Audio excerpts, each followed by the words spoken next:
Hey there, everybody. My name is Keno, and welcome back to our Butte Bandits franchise expansion franchise mode series. Now, in the last episode, we had a redeeming draft. I consider it redemption upon my beliefs. Now, I will say it's a little skewed because it was the real world, one of the first of three or four real world drafts, and I kind of knew what I was getting to, but also I didn't. So we picked up Consta Hellenius, medium elite 70 overall right wing playmaker.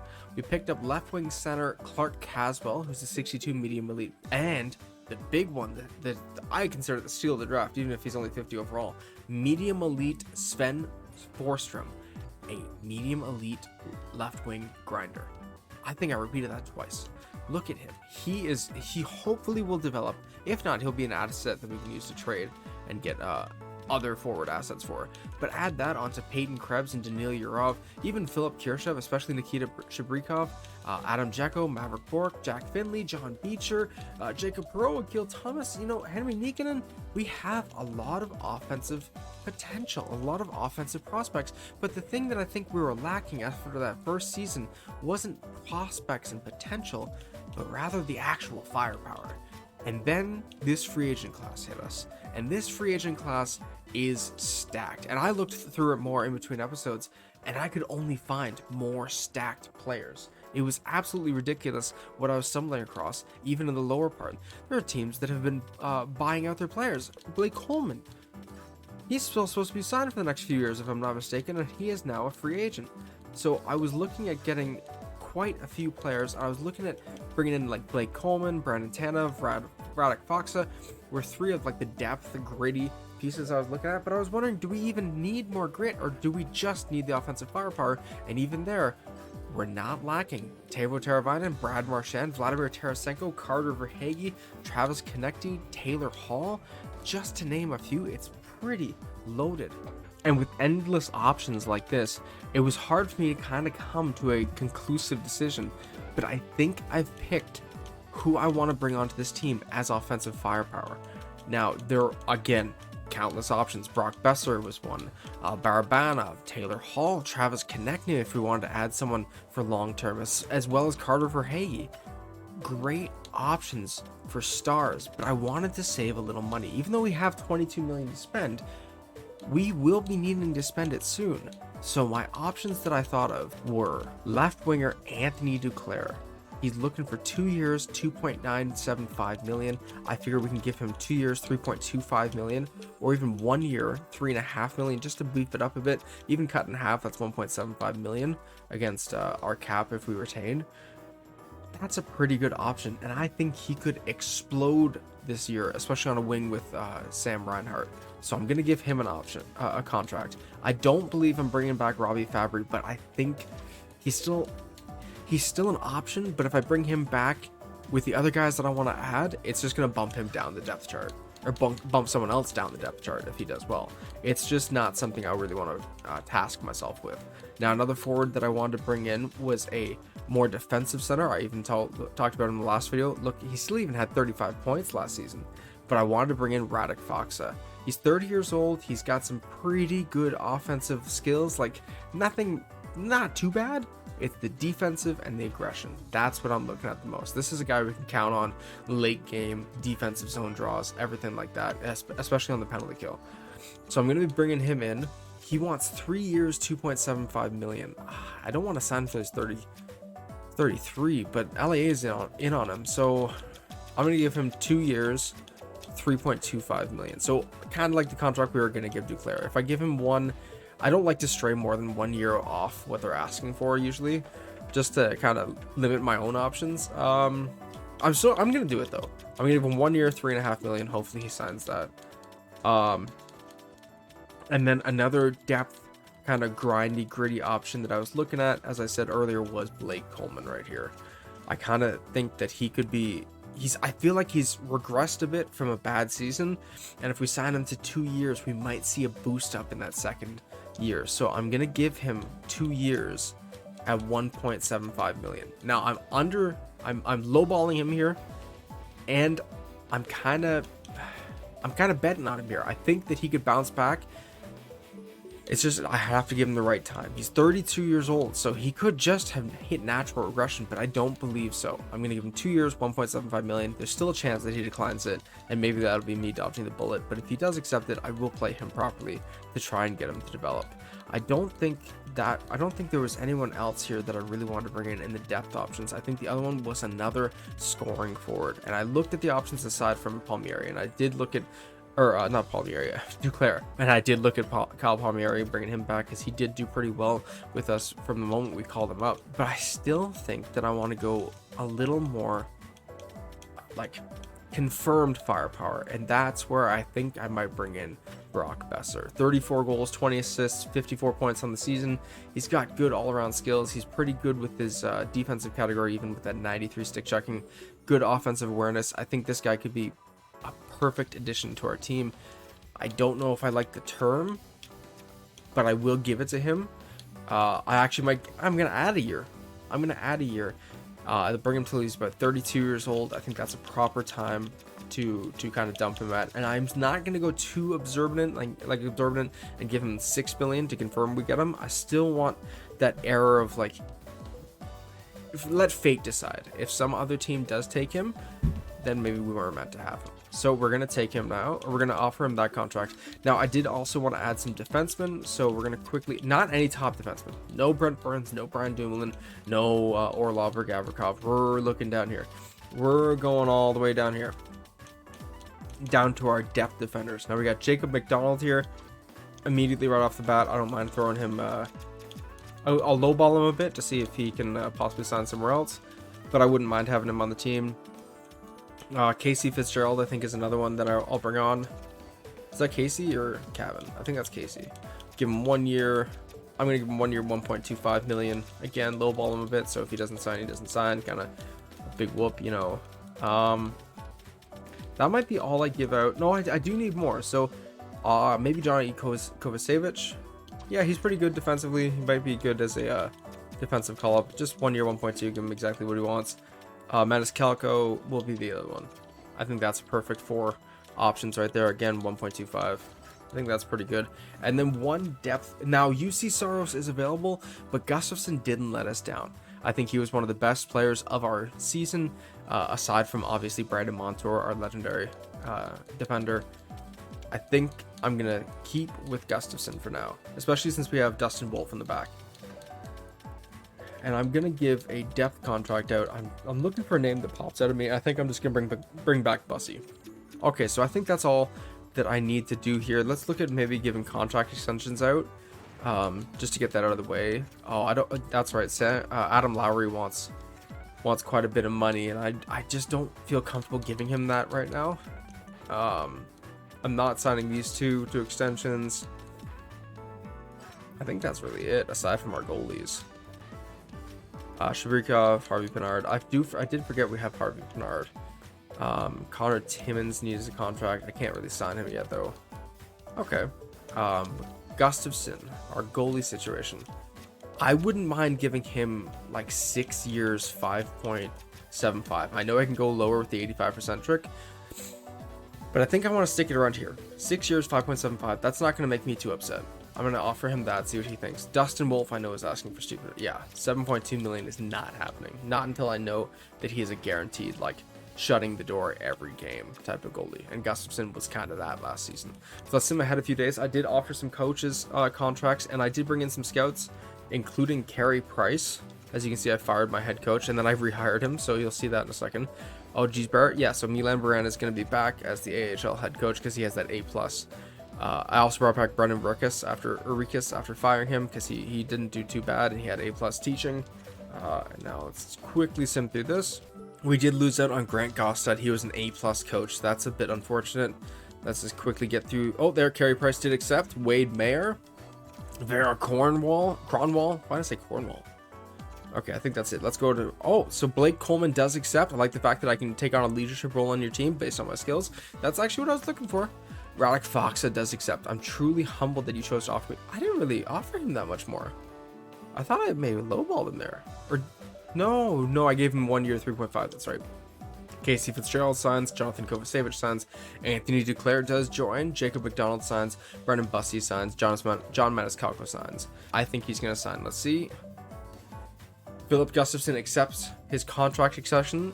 Brock Besser can't join because we have a full roster. Oh, I didn't even think of that. I thought we were okay.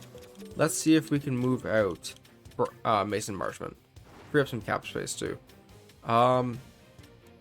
Yeah, let's move him to Boston for Mast because he only has 1 year left on his contract. And then let's move out Mast. Oh, we can't move out. Okay, so that was a stupid move. We just freed up $4.5 million in cap. That's not too stupid when you think about it that way. We're not trading Maxwell Ellison. Nope, nada. Morgan Geeky, sorry. Let's see if we can move him out. I just want to pick, guys. Okay, there we go. Winnipeg Jets for a 5th round pick. That's perfect. Let's try and offer Brock Besser that contract again. Nobody wants him yet. Again, I'm going to actually, I know I was doing 6 years before. I'm going to do 3 years because that's a perfect pinnacle, point in time where if things are working in like 2 years time, I can trade him before the trade deadline. Or if things are working, then I can look at giving him a contract extension. So I'm going to give him 3 years, $5.75 million. I think that's a pretty good number to start at, and we'll see what he thinks of that. I think that'd be a pretty good contract. And then again, as I said, we can move him out after like year 2 is like over. So at the trade deadline, or even at the draft beforehand. No, I'm not. I was just trying to focus on that trade for a second. No, I'm not taking that. Maverick Pork is staying with his team, and I'm not giving up a 2nd round pick along with him. Brock Besser does accept. Okay, so now we're gonna jump ahead to the start of the season. I'm gonna get the lineups done, and I'll see you then. And we get a trade offer. The Winnipeg Jets 2nd rounder that we own, and Jack Finley for JT Compher and a 4th. Now, Compher is signed to roughly the same contract as Besser, and he's not too bad offensively or defensively, if I'm not mistaken. Let's see what his stats were this past season. Yeah, 40 points, 21 goals, 19 assists as a 4th, no, not a 4th liner, but, well, he played 2nd line minutes. I don't know if I can give him that, but if you look at his stats, he's well-rounded right across the board. That's not too bad, but do I want to give up Jack Finley for that? How's Jack Finley looking? He's looking great defensively. Oh, is there anyone else I can give up? I don't mind losing that 2nd round pick, because if I'm not mistaken, we have quite a few. So maybe I can even like use the Boston Bruins 2nd round pick, and then throw in a depth forward. I realized I didn't sign Brandon Tanev like I planned to. Yeah, let's throw in Ryan Mast. They do want him. So Ryan Mast and 2 seconds for JT Compher, and let's see if we can bump it up to maybe like this year's 3rd. I know they don't want to give that away, but let's see if that works. It does. So we add JT Compher to our team for the next 3 years. Oscar Steen accepts his qualifying offer. I do not want to offer anything to Rafael Harvard-Pinard. He has to come to his senses. He had a rough season. Henry Nikin in a 2nd for Chris Tierney in a 2nd. No, I'm sorry. All right, I'm going to jump to the beginning of the season, and I'll see you after the lineups are done. All right, and our season opening lines are set. Now, I don't know how long these lines are going to last. It depends on how the team performs, but it will be Krebs, Lowry, Reinhart on the 1st line, Coleman, Compher, Besser on the 2nd. Now, I know that could be probably a better 3rd line, more of a grinded out with an offensive like touch line, but I really want them to get more ice time because of that Compher Besser combo right there. And I feel like Coleman will be a good complementary option for them. On the 3rd line, we'll have Duclair, Kurashev, Shabrikov, and I will be actually starting this line for each game. I know I should probably again start the Coleman Compher Besser line, and we might try that out if we are like off to a slow start this season. But I think I want to start with the Duclair, Kurashev, Shabrikov line. And then the other line that I could start is the Carrier, Faksa, Bork line. Now, William Carrier and Radek Faksa both have insane defensive and aggressive categories. They're both a little slow. Well, Carrier is pretty fast. They both have okay offensive touch. And the best thing is that I'll be putting a young offensive forward on their line who kind of matches their mold. And we'll see how he does with these 2 veteran kind of grinder 2-way forwards. We'll see how that line produces. If it's off to a rough start, I do have both Jack Finley and John Beecher ready to jump in at any time, either to replace Blake Coleman or Maverick Pork or anyone who really struggles to start the season. Defensively, I don't necessarily like having Sam Girard in the 3rd pair, but this is the only way we could avoid like a -3 or -5 on that top pair with Montour there, unless we do like Yeah, we could do that again. Oh, that's actually pretty good. But I didn't mind the idea of having Ball on the top line. Let's actually start this, though. I think this might be better. Maybe aside from Sam Girard. Maybe we'll do that still. Sam Girard and Connor Timmins on the third pair. Kevin Ball and Brandon Montour on the second pair. And Keandre Miller and Brett Pesce are former face of the franchise before Philip Gustafson usurped him. It's kind of going to be a quick side note for the thumbnails. I kind of want to do like the best player of the episode is the thumbnail guy, or the most voted person by the comments will be the thumbnail. So just let me know in the comments if you want to see more stuff like that, if you want to see different thumbnails. Also, please leave a like if you're enjoying these videos and enjoying this series. It's been a lot of fun to make. I'm sorry I've been a little scatterbrained. I don't know if you can hear it. I got a bit of a cold, so I'm on a bit of cough syrup, and it's just making me like a little loopy-doopy. But we're going to get the season started here. I think we're pretty good. I also did the power play lines. I didn't do the penalty kill. I usually trust the AI to do it. We are again running with no captain. It'll be Reinhart, Miller, and Pesce using the alternates this season. And I think I have more hope for this season. I have a lot more hope. We are even listed as conservative buyers. I think we're listed as... Oh, caution, team chemistry. Oh, weird. Okay. I think we have potential this season. I'll jump to the first game, and I'll be right back with you. Okay, and here we are at the start of the season. I think we are ready. I think this team is finally ready to contend. I think last year was a fluke. We didn't do too badly. We kind of just missed out, in my opinion. I was still disappointed with how they performed, but I think we added the right depth and offensive options and firepower to get it done. So let's see. First game of the season. I think, yes, we're in Seattle at the Climate Pledge Arena. Let's sim game 1 of 82. First period, 0-0. Shots 15-10 in favor of the Butte Bandits. Your Butte Bandits. Second period, 2-2. Philip Kirchev and Maverick Bork get us on the board after Colin Miller and Victor Arvidsson put the Seattle Kraken up early in the second.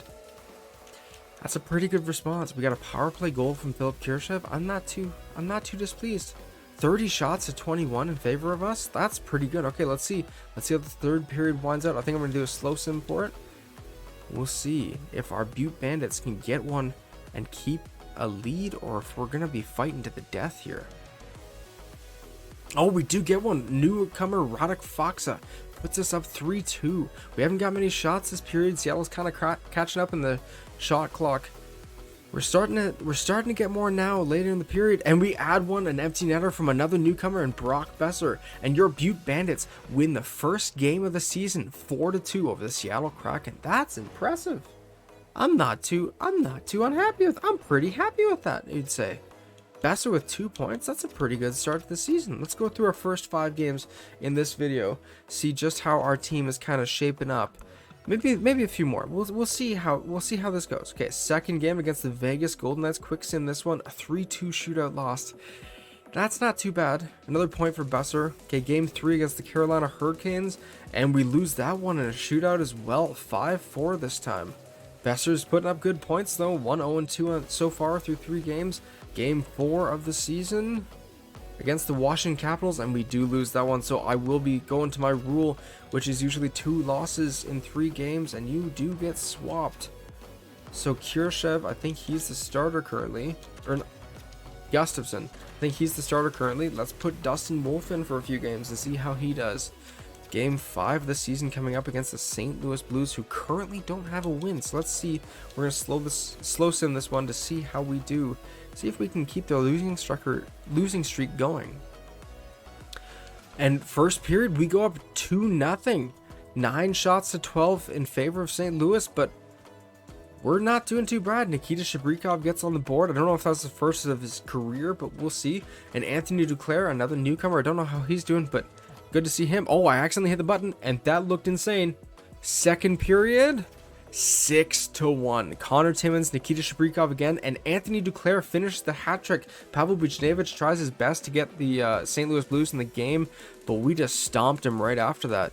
Shots are 30-21.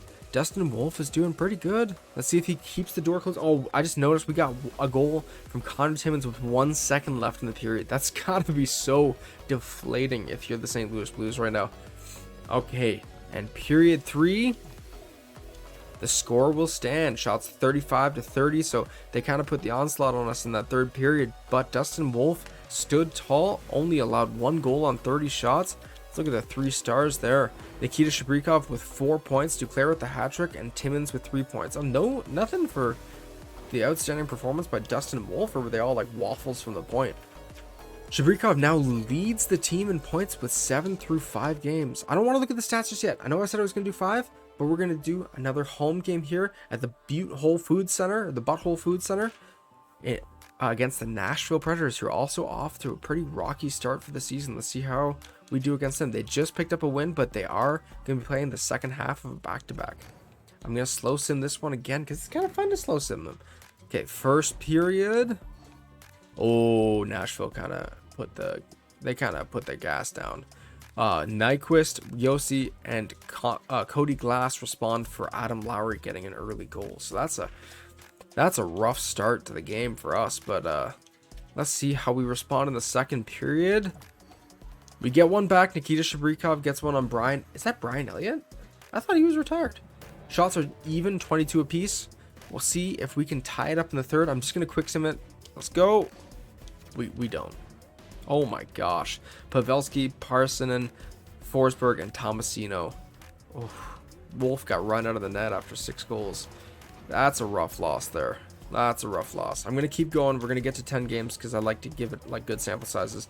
We're going up against a team that might have an identical record to us by the time we play them.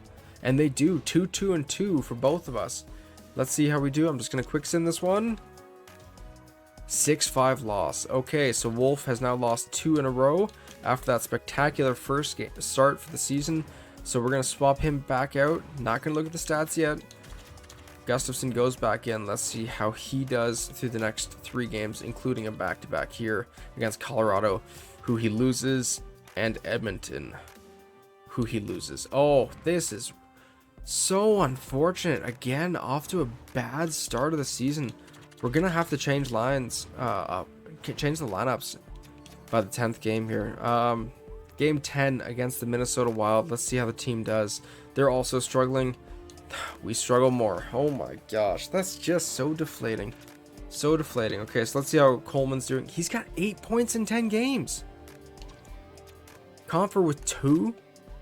Besser with 10. So Comfer's been really struggling on that line. So we're actually going to knock him down to the 4th and bring Maverick Bork up. Yeah, he's got 2 points. He's a -6. That might be bad. Oh, that 4th line was really struggling. Holy crap. How about the 3rd line? 8 points for Duclair, 2 points for Kurashev, 10 points for Shabrikov. So again, not too bad. Let's finally look at the top line, and they're not doing good. 4 points for Krebs, 4 points for Lowry, 2 points for Reinhardt, and a -7. You just lost your top line. Plain and simple. I'm tempted to bump you down to the 3rd line because Shabrikov and Besser are both playing better than you. Oh, I got him signed to 5 more years. Okay, we'll see how he does. Actually, Besser and Coleman were doing good, so he does get knocked down to the 3rd line. He's going to start with Duclair and Kurashev and see if maybe they do better. And I'm also going to make the starting line the 2nd line with Coleman, Bork, and Besser. See if maybe these lineup shuffles work. And then defensively, Miller and Pesce are not doing well. They're putting up points, but they're not doing well. Ball and Montour. Oof. Gerard's doing good on the 3rd pair. So, oh, okay, I gotta figure out what to do. Okay, we're just gonna do that. Ball, Montour, Miller, Pesce, because the 3rd pair is not struggling. Goalies. The goalies are struggling. 864 for Dustin Wolf and an 890 for... So I'm not putting Wolf. I'm gonna put Wolf back in. He only had like 3 actual starts. Oh man, that's rough. We're gonna go through quickly. We're gonna go through the next 5 games, see if maybe we can end this video on a positive note. All right, game 11, quick sim it, and Wolf does bounce back, a 6-2 win over the Montreal Canadiens.